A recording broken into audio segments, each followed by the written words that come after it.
Today's edition of PromoRepublic CMO Peer Talk. I'm really excited for today because we have amazing panelists.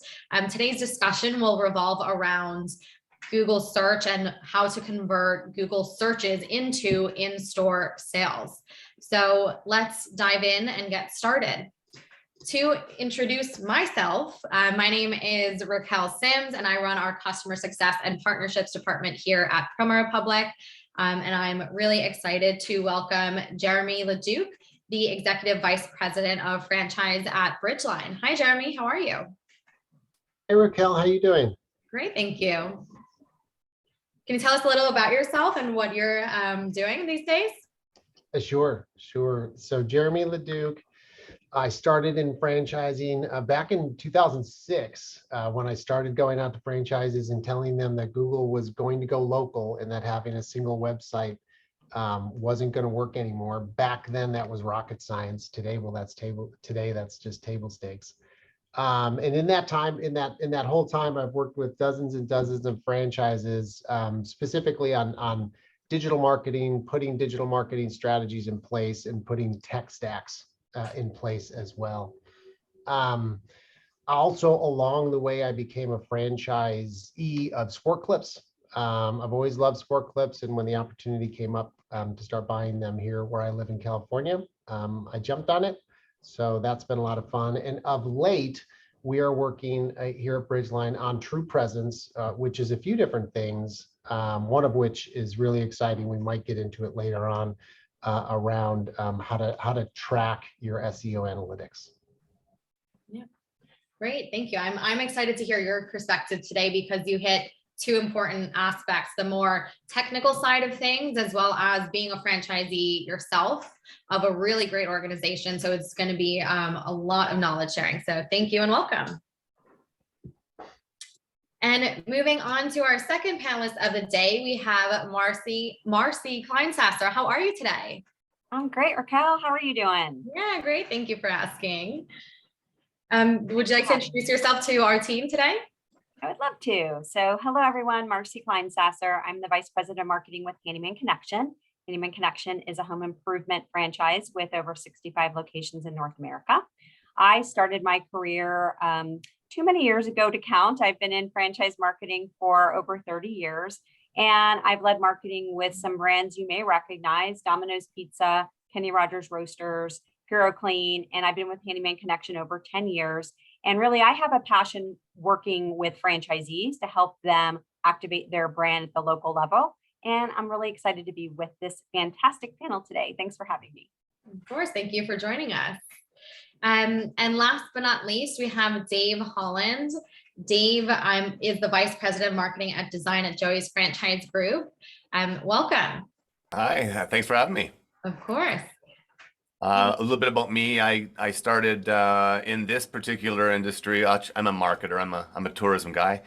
I got involved in marketing at Joey's as the National Promotions Manager, which was the local store marketing manager. Basically traveling around the different stores, teaching them local store marketing. Local, everything was local because of limited budget. That's how you do it. And over the years, just moved up in the company, and now we're working with several different brands, different restaurant brands right now. Excellent, thank you. So as you can see, we have an expert panel today, really highlighting some key different perspectives from all the way from the franchisor, focusing on the franchisee, as well as the technical side. So with that, intros done and dusted, let's dive into our first question today, which revolves around what place does organic search channels take in your marketing strategy? And I think this one's really important to focus on because online searches for local businesses have doubled just since 2019. And almost half of searches on Google include a local intent.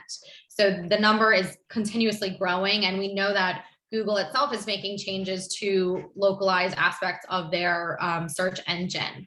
So Dave, since you are the last one to introduce, I'll pass this to you first. I would love to hear about how your marketing approach has changed throughout the near me trend, especially since you are in the restaurant industry.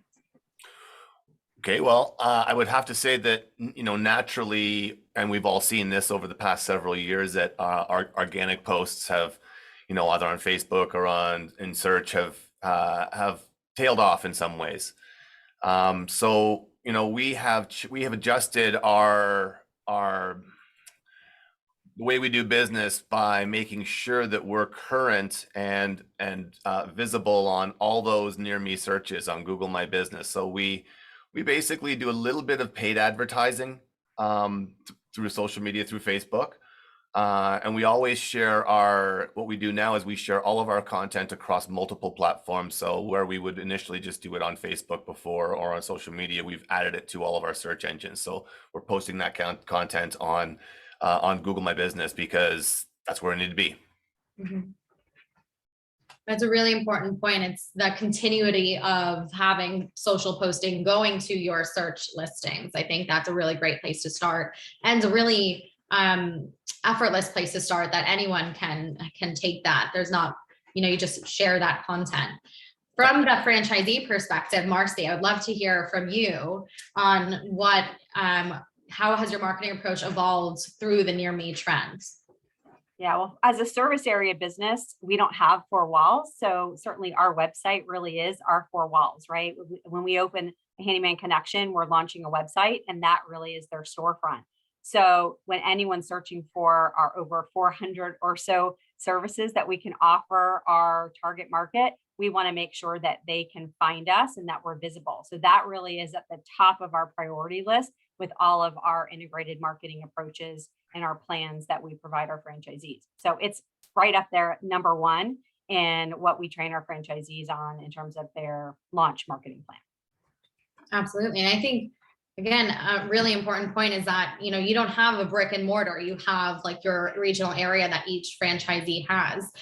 So that digital presence is even more important in that aspect. So I think that just really shows you, whether you are a restaurant or whether you are a home service, that this type of digital ecosystem is really important to focus on. Jeremy, since you really focus on this through True Presence, I'd love to hear your thoughts on the overall trend of near me, since you predicted this back in the 2000s for Google and coming here. What are some of the best methods of executing an organic search strategy?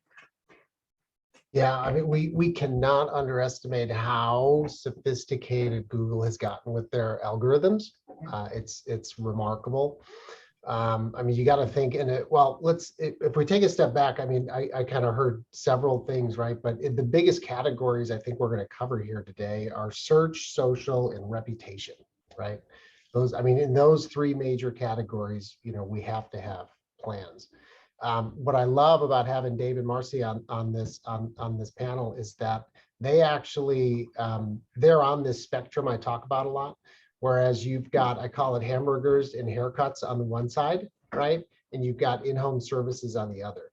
Like, we have to keep that in mind, because that's a very different purchase, right? And when I type in, I want a restaurant, that's a quicker decision that takes a different kind of strategy about how to show up versus somebody's going to come into my home. That's very intimate, very personal.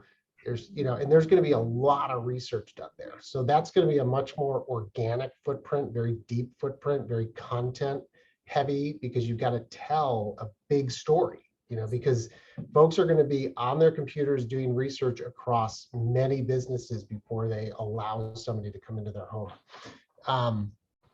So I love the fact that we have those perspectives on the panel, because that's going to shift your strategy. Dave already brought up, Google My Business, because for a restaurant that is absolutely critical, absolutely critical. I would suspect, Marci, you probably have a much bigger content strategy, right? Than yes, definitely. Yeah. And you brought up a good point, Jeremy, in terms of I want it now and the time frame, the immediacy that Dave has in the effectiveness of his content strategy versus what we have. So yeah, that's a really good point, Jeremy. So I still look, in those three big categories, search and social and reputation, I still see search as the bedrock. I mean, right, you have to have a website that tells your story, right? Because from there, you're then going to take your, some of that information and of course put it into Google My Business, and you're going to start posting on social and everything. But you still have to have a website, because that, that is still a major influencer in showing up, right, organically. Whether you're showing up in the maps or not, of course, it still matters that Google understands you have a website here, you've got your profile here, you have social presence here. So I just, right now, I mean, we can all remember when mobile first. If this were a few years back, the major theme would be mobile first. Well, now it's not. Now it's near me. So we are just keeping up with Google and that incredibly sophisticated algorithm, that they're building. And that algorithm now understands both sides of the search, meaning the company that's showing up, but the person that's actually doing the search too, right? It understands if you're logged in to a browser, it understands your history, it understands your profile. So it's now taking both of those, sides of the coin into consideration, which is really kind of mind-boggling when you think about it, how sophisticated that search is. It's not just about the signals that the business is sending to Google. It's also about the signals that the user is sending to Google as well. Absolutely. A bit invasive, but that's what technology is at the end of the day. But just be careful what you're searching for. Yeah, exactly. But that's a really great point. And I think, Jeremy, that absolutely floats us into the second question for the day on what is actually needed to become visible in the local search for multi-location and franchise brands in this day and age when the algorithm itself is so technical and there's so many things that can be done. And we know for a fact that over 75% of people never scroll past that first page of Google. So that's why we need to have franchises and franchisees be relevant on the first page. So Jeremy, I'm going to pass this one to you to start this time. But when we're talking about local ranking factors, how would you rank which are important to consider, and what are new ones that we need to think about long term? Well, I mean, the table stakes are still your, what we've thought about for years, right? Your on-page SEO, right? We don't want to get too technical here, but, just, your H1 tags and your meta tags and all like that, and the content itself, that's all still important. Speed, Google has made it very apparent that speed is absolutely critical. So you literally need to speed test your site. Off-page, SEO in terms of backlinks. And so that's all table stakes, right? We all know that.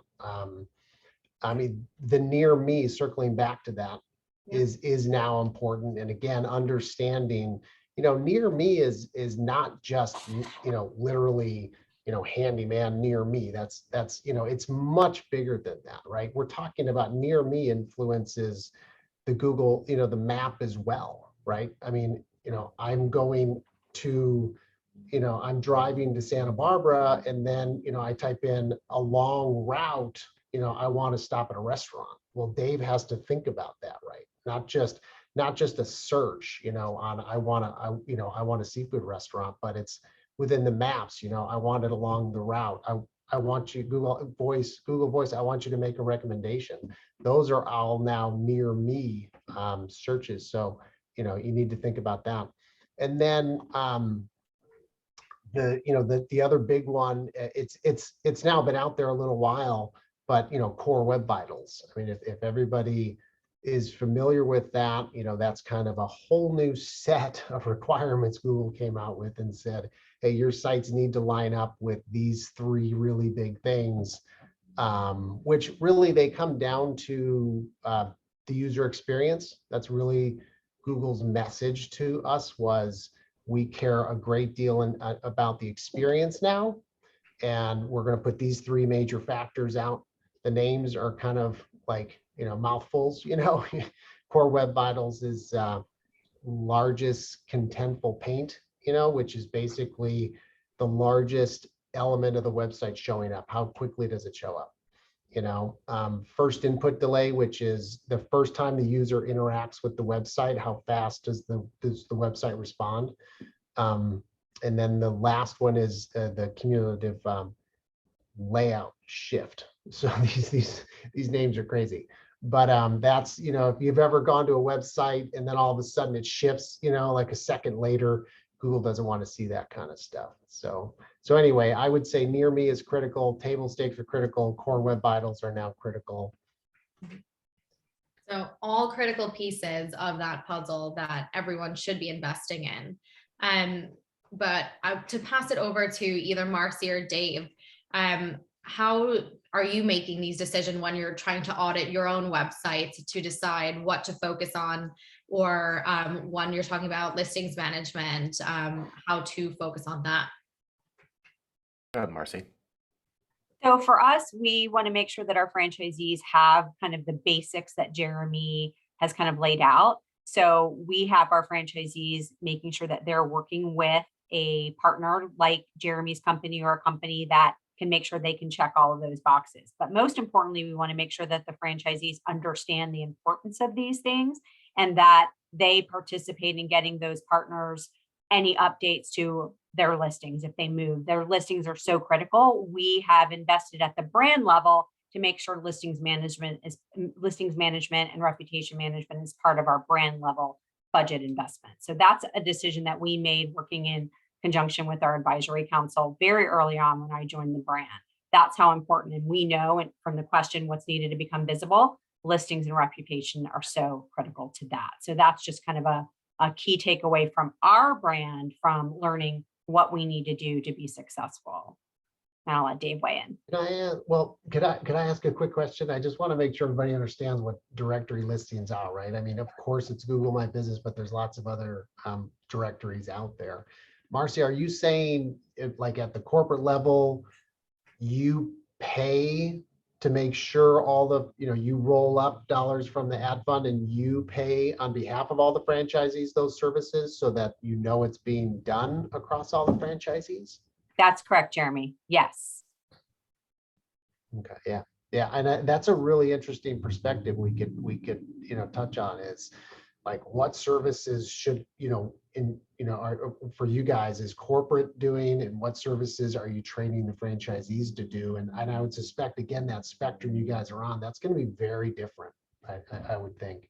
Yeah. And I'll just validate, because the local listings influences how we appear in local search, because the website for us is our four walls, we felt it was so important that we invested those dollars at the brand level and did not rely on the franchisee to decide yes or no for that decision. And that's kind of where that came from. I'm happy to answer any more questions on that. But again, I'll let Dave kind of lay in on his kind of strategy on local listings and influencing the answer to this question.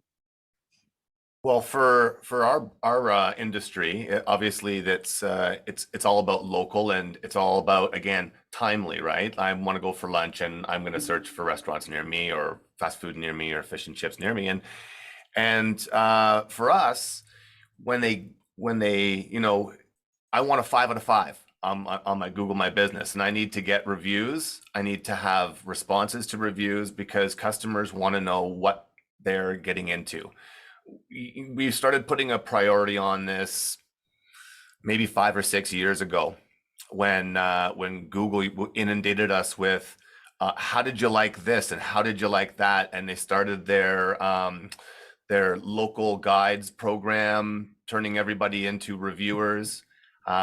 When we saw that and people were reviewing hardware stores, we realized that it was important for us to be relevant and be top of mind and have our franchise partners respond to these customer reviews, because most of them were they were walking out the restaurant and Google chased them down and asked them to review. So they weren't, your typical type of review. So we found people were giving us 5 stars or 2 stars, and we didn't know why they were giving us these stars. And so the communication and the engagement with the customer was where our stores really took it, and we encourage them, we support them, we give them guides, we give them, different types of responses for different situations that they can customize and make that appropriate for them. But most of all, we make sure they understand the value in that component of search, because it's really big for our restaurants. I mean, we did some analysis of how rankings help your sales. And you just take a look at Skip the Dishes, for example. You go on there, and if you're a 9.5 or a 9.8 or a 9.1, that's thousands and thousands of dollars in sales that you're losing or making more. And it's consistent with every single one of our restaurants. It's the higher your ranking, the more you make. So we taught them that, we showed them that, and all of a sudden every single site has, or every single review opportunity becomes important to them.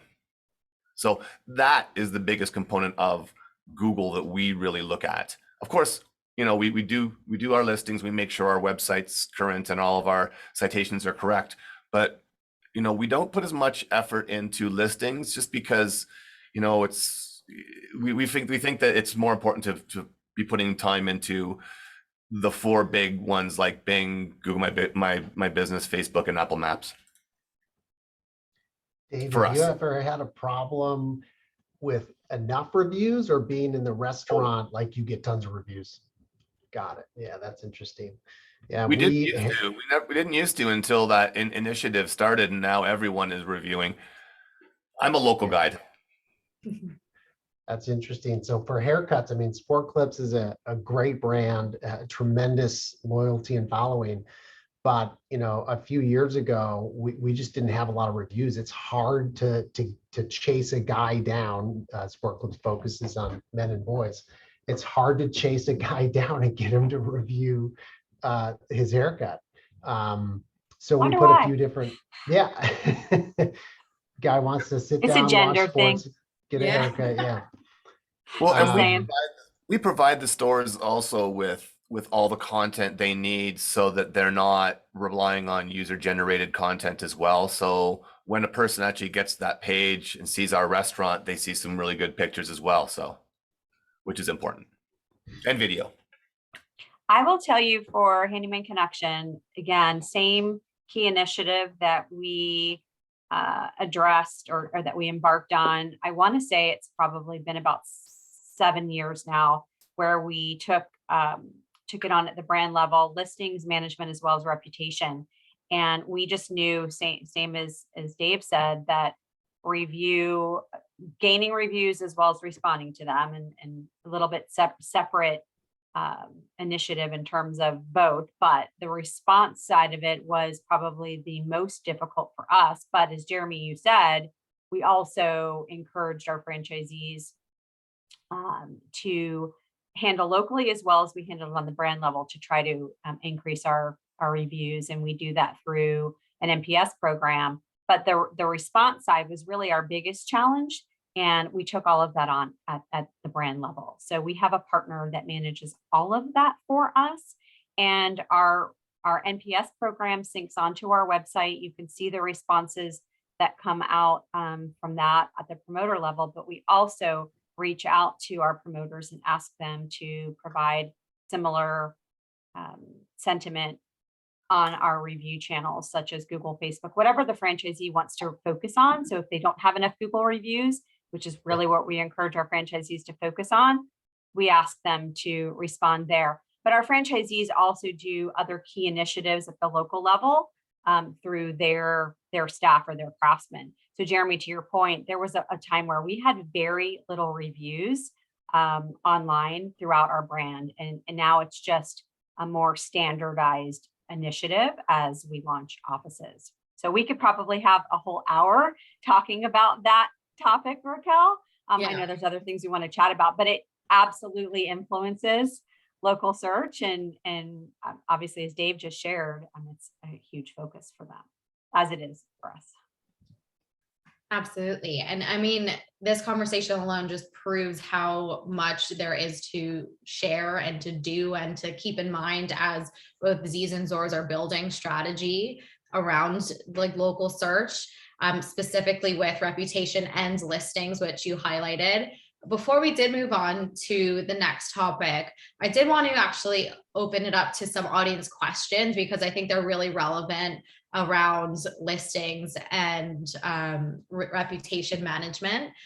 So because Marci, you did focus a little bit from the Z side, I'm curious. Larissa asks, Do you let Z's respond to reviews, or does the brand respond? And that could be for anyone here. Yeah, I'll be happy to share. So at one point earlier on, before we decided to tackle this at the brand level, we did give the franchisees the opportunity to respond to reviews. So fast forward, we took on a vendor partner who now handles this for us. And just in a nutshell, all positive reviews are responded to immediately by this partner using brand language and personality that we've kind of standardized. And all negative reviews, they reach out to the franchisee immediately and say, we found this negative review, please give us background. Franchisee gives them background, they craft a response, franchisee edits or approves, and then it gets posted. And that's the process. Absolutely. And I know this is probably common sense, but I do want to highlight that bad reviews are almost the ones that you want to respond to with a greater sense of urgency, because a good review is a dime a dozen, but a bad review, no matter how few, are the ones that are going to taint the overall reputation.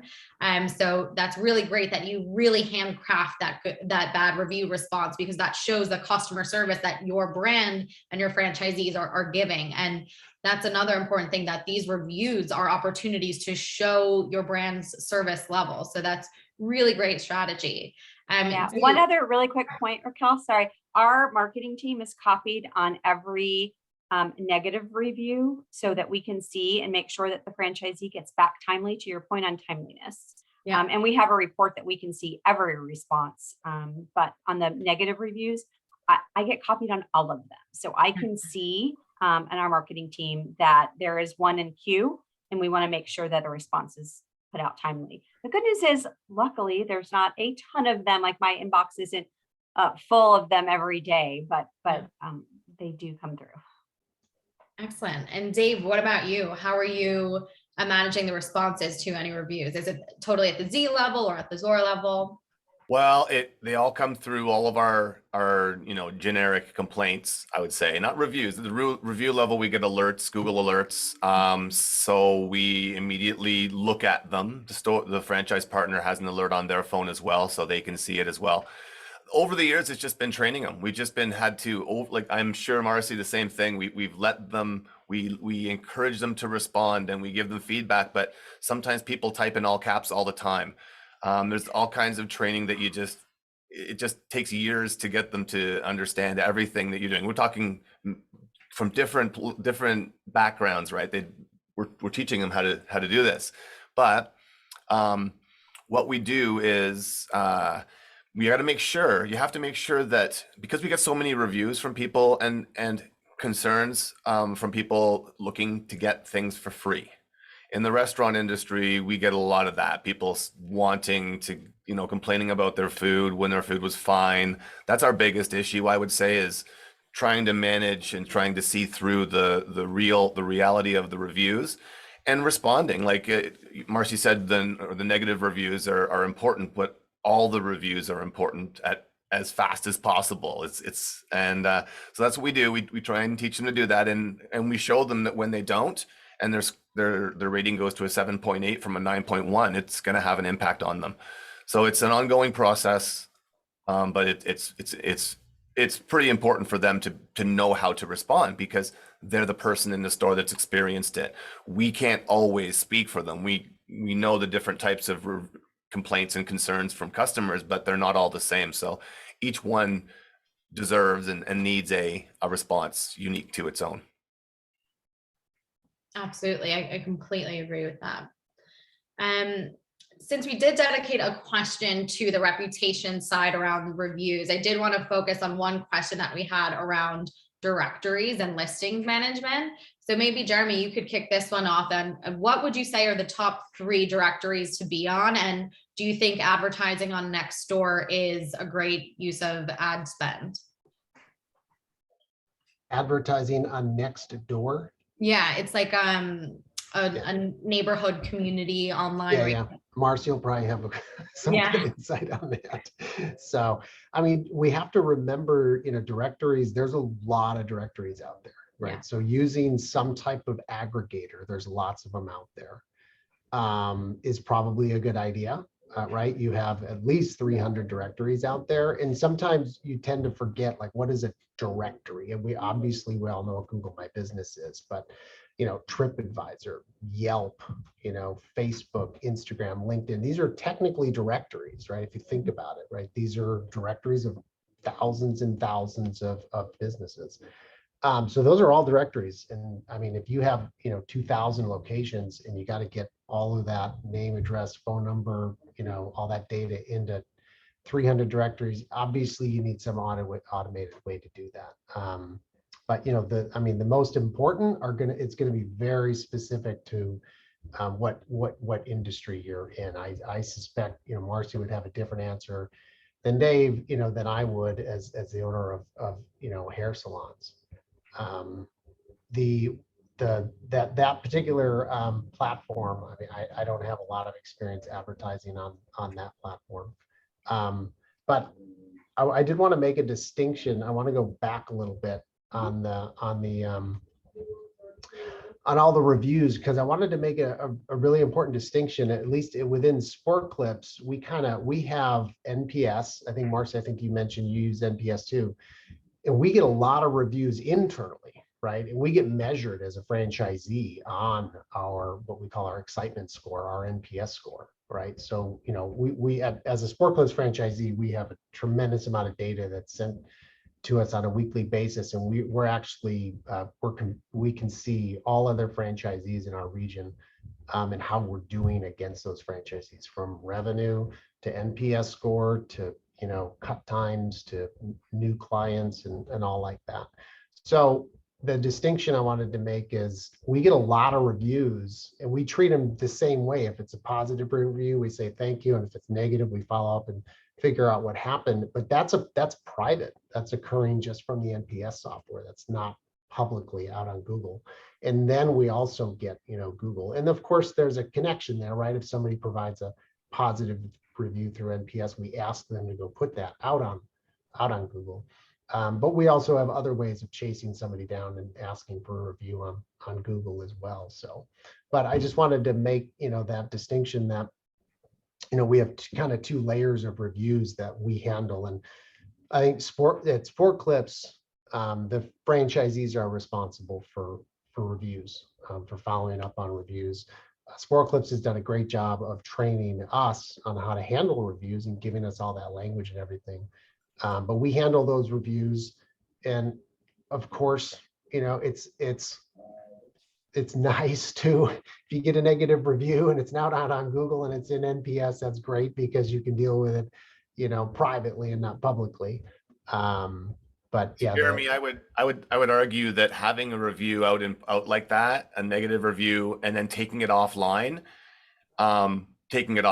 being the key, shows to the next person who searches that you're professional, that you're not going to yell back and forth out in the world, and but you're engaging and you're responding to it. So a fairly generic response like, "Oh, sorry to hear about your experience. Let's talk about this somewhere else."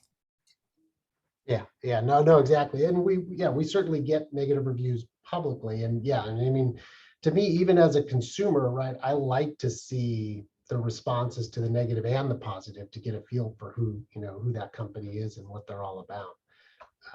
But yeah, we certainly we get both negative and publicly and privately.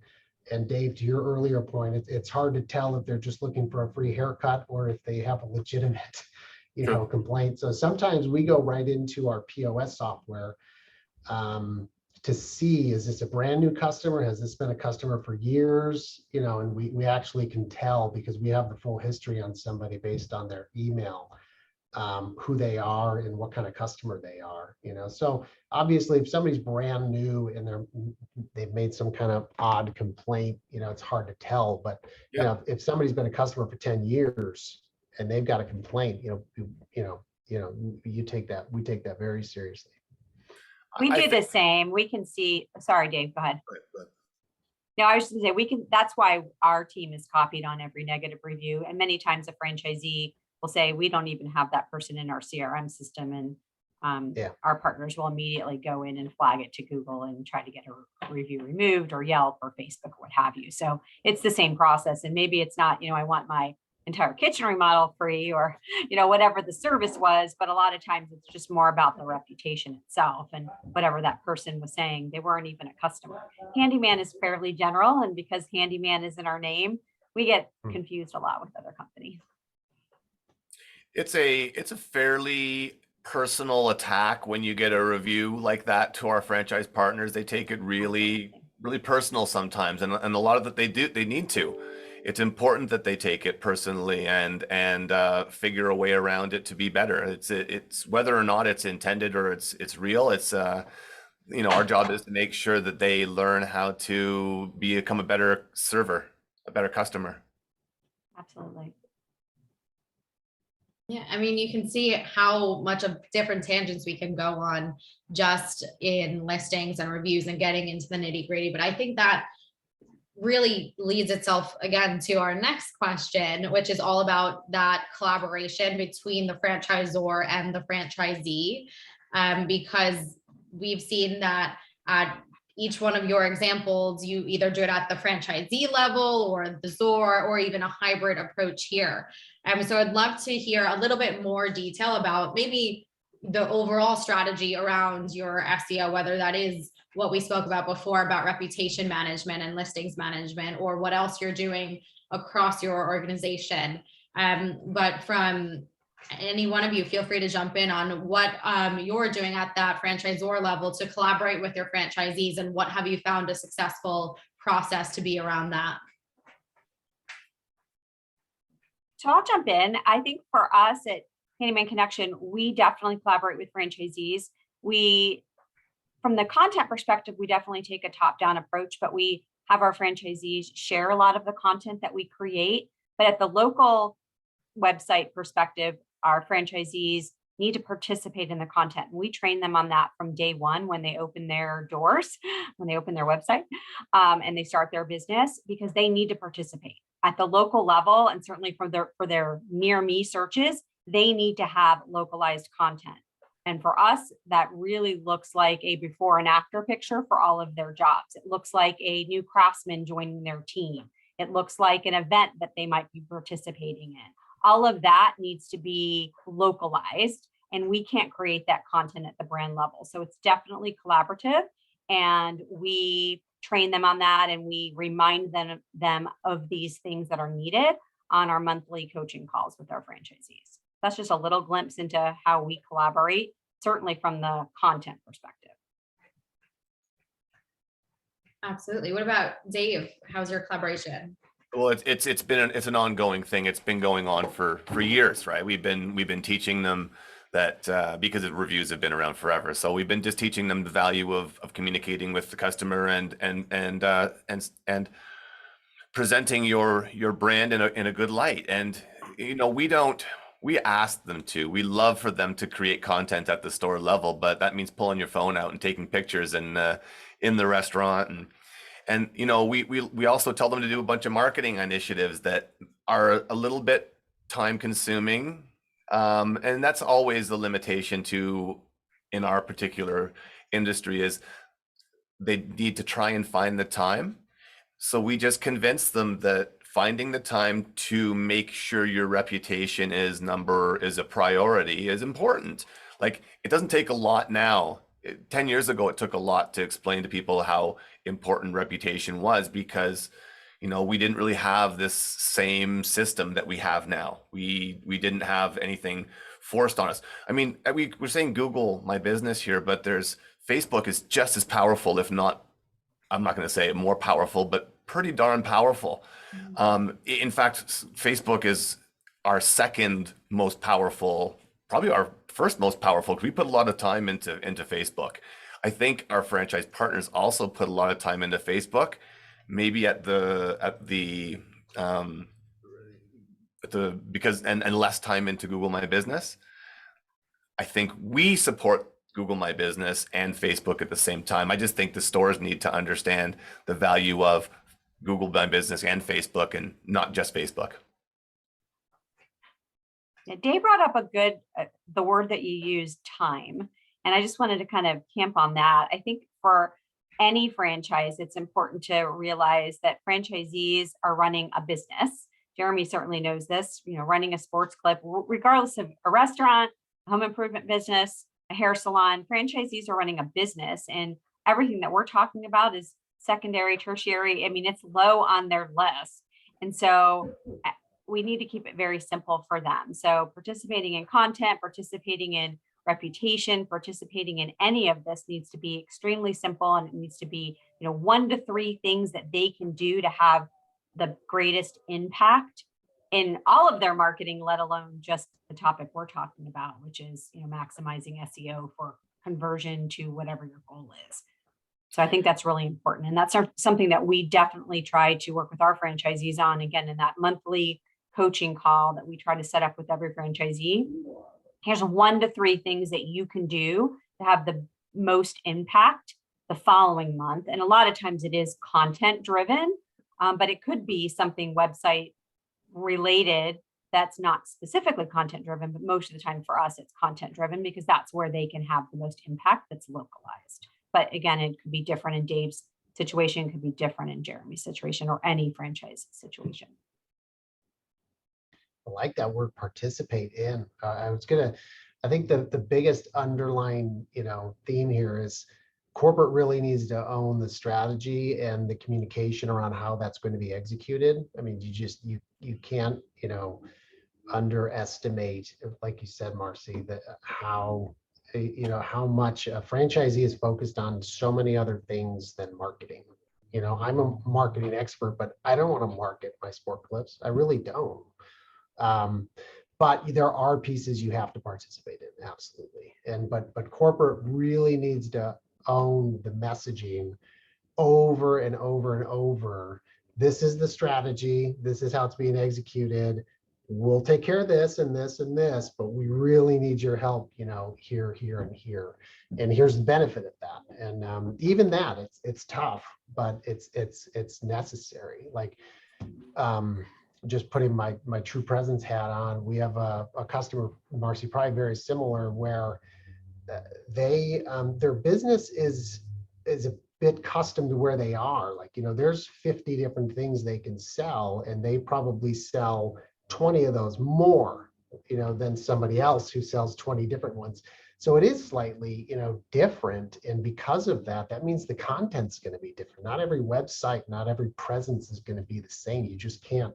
A top-down model is just not going to work, because there are so many different things that each of these franchisees can sell, and it's slightly different, that you just absolutely need the franchisee to step in and help tell that local story, because for them, it's skewed more towards these products. That's what they sell more of, and for you, I would suspect there could be some franchisees who just focus on different types of, projects than other franchisees. And obviously they're going to have to step in and participate in that messaging of how that gets across locally. Definitely. One of the best things we did when we get a new franchise partner and we do training is we teach them all the different apps on their phone, and we show them how to take little videos and use Animoto and Vimeo and all these different Spark Post, all these different little apps that they can create local micro content for their store. And it looks professional. And over the years, we flip through the Facebook pages and we see all the fun little different things they do. We provide the original content. We'll do all the video. We'll do photo shoots every month. So we'll do current promotions or just general brand photos, right? And videos, lots of reels and videos, where we've been shifting towards a lot of social media type of content with reels created and human engagement imagery. So that we provide to them, they throw it into their apps and use some user generated stuff at the store level, and they have their plan. I love that. That's great, Dave. Yeah, you have to share some of those apps, because I think the group and the participants could probably learn from that. So I know I could. Thanks. Yeah. Well, that takes away from all of our marketing then. If they're using these apps, it takes away. My graphic designer's freaking out when she sees all these different apps, right? She's gonna lose her job. I'm sure she's safe. But the fact that you said you literally take the phone and say, we're going to show you how to use this. That's exactly, yeah. That's exactly what's needed. I mean, it's like you have to step by step. This is what we need you to do. I like Absolutely. that. Have to be very prescriptive. Now you were talking digital here. I know we're talking digital and we're talking all this sort of stuff, but local, since we're talking local, you know, at our store level, our local store marketing initiatives go hand in hand with being local. So when they're out there in the community doing things, they can create content. So we have a sampling program where the stores go out, make up some food, go out in the morning just before lunch, and give some food to people and just tell them, hey, would you like some of our food? And people are overwhelmed by it because no one ever gives anyone anything for free, and then they just walk away. Right? Just here you go, have it, and they walk away. And usually the customer comes in right away, but that's another opportunity for them to be out in the community, engaging in the community and collecting content. Yeah, that's true. Yeah, we did a lot of local sport clubs support local teams, like the local baseball team, right? And so we did a thing where we set up a booth and did, free neck trims, brought the team to the game, and did, and sponsored that particular game and did neck trims. And yeah, the amount of content that came out of that one baseball game was amazing. It lasted for weeks. Yeah. Well, that's a good point. It's not only on the digital side, but how can you turn offline events into your digital footprint, and how can you really monetize off of that? Because you've all said earlier that when you see like the buzz happening, whether that's on social, whether that's a review or so on, that does correlate directly with your sales and the foot traffic at the end of the day. And we've really touched upon all of that, from what you're doing on reviews and listings, what you're doing to manage that whole process from the ZOR to the Z. So I think the last question to end on is about tracking, because we've spoken about the different pieces of the puzzle, but how do we track that and quantify that? And Marci made a really great point earlier today on what is important to track. So I think we can keep it really at that high level because we are a little bit tight on time, and I do want to get to questions since we did have a lot. But Marci, I'll start off with you. But so what, in your opinion, is important to track when we're talking about this search engine optimization and the results that we're looking to get from here? Yeah, well, I'll share really what our franchisees always ask for. Like, well, what does this mean to me? It's always about the why. Why are they doing this in the first place? Why are they investing in SEO? Why should they pay any amount of money to have their website and their efforts in getting this local content and putting these apps on their phone and now capturing whatever the local video is? Why is that important? At the end of the day, for us or for any franchise, you have to establish, well, what are your goals? What goals are you going to put in Google Analytics to then track to your business goals? And so for us, the analytics sync with our operating system, and then we track those all the way through our business goals. And so our main goal when someone hits our website is we want them to fill out a form. We want them to text us if they're on mobile, or we want them to pick up the phone and call us and ultimately book a work order with us. We want them to book that ultimately turns into a booked work or booked work for that franchise owner, so that we can track that all the way through to the dollar key performance indicators. That's ultimately what's important.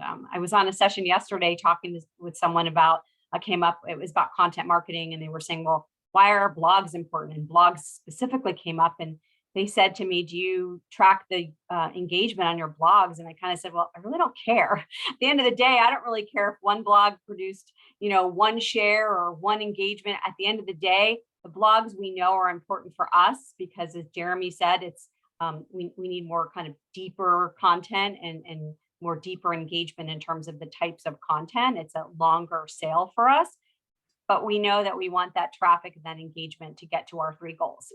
Fill out a form, call us, or text us. And so that's what we're looking for. So whatever your goals are on your website, that's what we're tracking. We have a marketing performance dashboard to look at all of that, pulled pulling in our Google Analytics. And Jeremy, I guess over to you, since this is essentially your bread and butter on the technical side. What is important to track in your perspective, both as that franchisee, and how do you identify this within a tech stack? Yeah, it's a huge conversation. I actually want to run a whole summit on just data and analytics because it's that important. But yeah, we're looking for that attribution as well, and we're building tools to do just that. I'll put my Sport Clips hat on. It's interesting, as a side note, that no franchisees really, question your investment in reviews because it's so visible, right? You either, you have a 4.9 and you contributed to that, or you don't. Like, it's that obvious, right? And everything else, though, is gets a little fuzzy. So it's hard, to say the reason we're investing in the website is because it provides the bedrock of your organic strategy. Well, prove that. Like, it's a little more fuzzy than, well, you got a 4.9, review. You can't point to that. But it comes back down to attribution. We want the same thing, that Marci said. Obviously ours is a little different.